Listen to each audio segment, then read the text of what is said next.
These are the assembly instructions for the Caddy style gift box, and the same assembly instructions apply for the wine bottle gift box. So I'm starting with these two pieces, the ones that have the pen marking in the center and the two flaps on the bottom, and I'm just folding down on the score lines. So I'm not folding down on that pen line, I'm just folding down on the score lines. So then I'm folding all my flaps in the opposite direction so that they're being folded towards the panel that has the pen line on it. And I have two rectangles that have one single score line, and I'm just folding down on those score lines as well. So as you're folding down, you'll notice that one of the panels is bigger than the other one. I'm making sure that that panel is downwards towards me. I'm taking one of the pieces that has the pen line on it. I'm flipping it so the pen line is down on the mat. I'm putting glue all over the tab that's on the side, and then I'm taking one of those panels with the one score line. I want the cut edge of the smaller of the two rectangles to go right along the score line of my tab. So next I'm taking the second one that has the pen line, and I'm putting glue all along on the side tab for it and matching up the other side of my rectangular piece. I want the cut edge of my rectangular piece to be right against the score line of my tab, and I want to make sure that they're nice and even at the top and at the score line that's at the bottom. And then I'm grabbing my second rectangular piece, and the score line divides this piece into two rectangles. I have the taller rectangle on the bottom and the shorter rectangle on the top. I'm just putting glue along the tab, placing the cut edge of my piece right on the score line for my tab.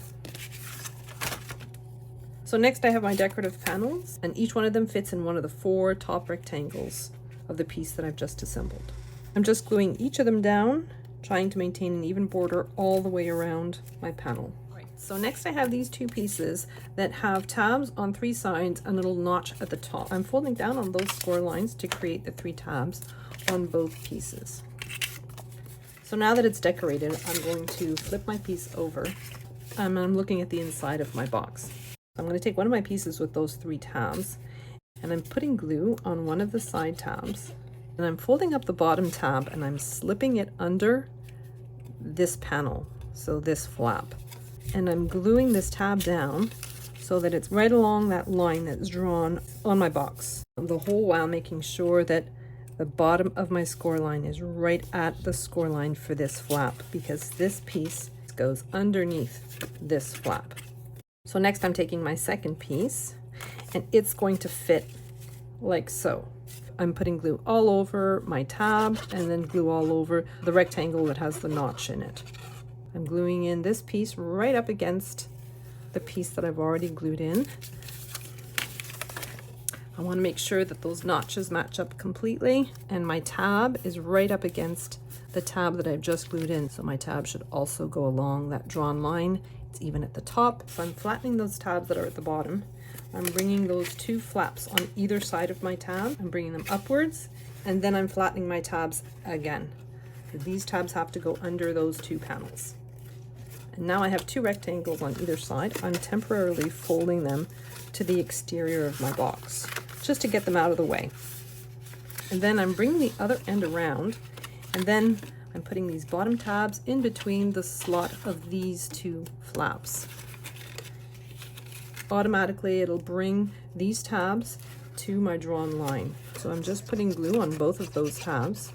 I'm making sure that my bottom tab is inserted between these two slots, and I'm placing my score line right up against the drawn line. So these two tabs are nice and flat on my craft mat, and they are on either side of the drawn line. Then I'm going to flip my piece over. I'm pinching that bottom tab together, and I'm putting glue on the score line to the end, almost right till the middle of it, because I'm gluing it down to all four of these panels. I'm putting glue on that side tab to close my box, and then bringing my side over right to the score line. So all my decorated sides are all attached. I'm going to flip my piece over. I'm using my bone folder, and I'm just spreading the glue that's on these tabs. And I'm flipping my piece over. I'm putting glue all over those two flaps that I temporarily turned outwards. I'm folding them in and making sure that the cut edge follows the sides, like so.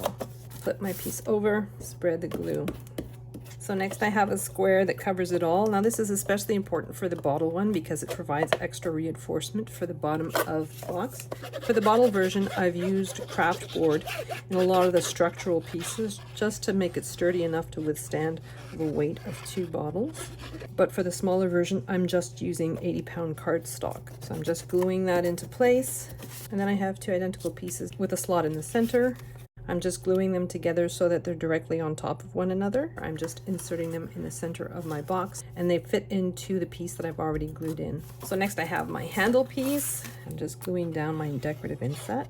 And so there's a small border all the way around. So I have the bottom of my box. You can see the green pen lines on my left and on my right.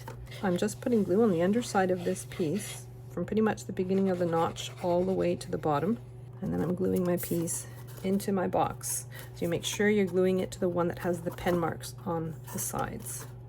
So next I'm going to rotate my piece and I'm putting glue all over the underside of the other handle piece. I'm just carefully inserting it, gluing both handle pieces together so that the edges are perfectly even. And at the bottom I'm gluing it to the partition that's in the center of my box. So next I'm working on the boxes that are going to go into 2 of the compartments that are in my caddy. I'm just folding down on all those vertical score lines, and then I'm folding down on the horizontal score lines that are at the bottom that create the tabs for the bottom. While my box is still flat, I'm going to glue on the decorative panels that go along the perimeter of my box. And then I have 2 octagons. One of them is slightly smaller than the other. So I'm taking the smaller one and I am putting glue all over the tab that's on the side of my decorated shape. I'm bringing the other end over and I'm positioning the cut edge of my piece right along the score line of my tab. And then I'm popping my piece up again and I'm folding the tabs at the bottom of my piece so that I can see the underside of them. And I'm putting glue all over those 8 tabs, so from the score line to the edge.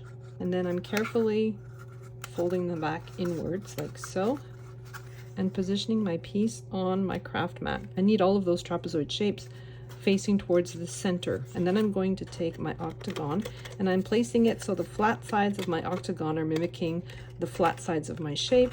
And then I'm lowering my octagon into my shape so the score lines descend onto the points of my octagon, and I want to do that all the way around. I have my larger octagon and I'm covering the underside of it in glue and I'm just positioning it right over the bottom of my box. I want the 8 sides to be nice and even with the 8 sides of my shape. And then I'm flipping it over again and just spreading that glue. And then I'm making the lid for my box. My lid is the piece that looks like this. I'm just folding down on all the score lines that form that center octagon in my shape. And then I'm folding on all the score lines that are just above those score lines. There are 8 of those. And I'm folding down on the tiny triangles that are on one side of those pieces. So now that I've folded down on my score line, so it's easier to see where I'm going to be positioning my decorative pieces. I'm going to glue them down as you see here, trying to maintain an even border all the way around my shapes. So now that I've decorated my piece, I'm just going to put glue on one of the triangles that is at the side of my little rectangles. It doesn't matter which one. And I'm just bringing the neighboring panel over so that the cut edge of that rectangle is right along the score line of my triangle, like so. I'm just working my way around the shape, doing the same thing with all 8 triangles. So then I have all these white flaps at the bottom. I'm just putting glue on each one of them and then folding them into the shape. And this is just to reinforce my lid. And then I'm going in with my bone folder and I'm just spreading that glue. And I'm going to do that with all 8 flaps. And so the lid fits onto the top of my box like so. And then I have this holder. I'm folding down on all the score lines for it. And I'm folding down on all those little tiny tabs that are inside the circle that's in the center. And then I'm putting glue on one of the corner tabs and bringing the adjacent rectangle to meet up with it at the score line.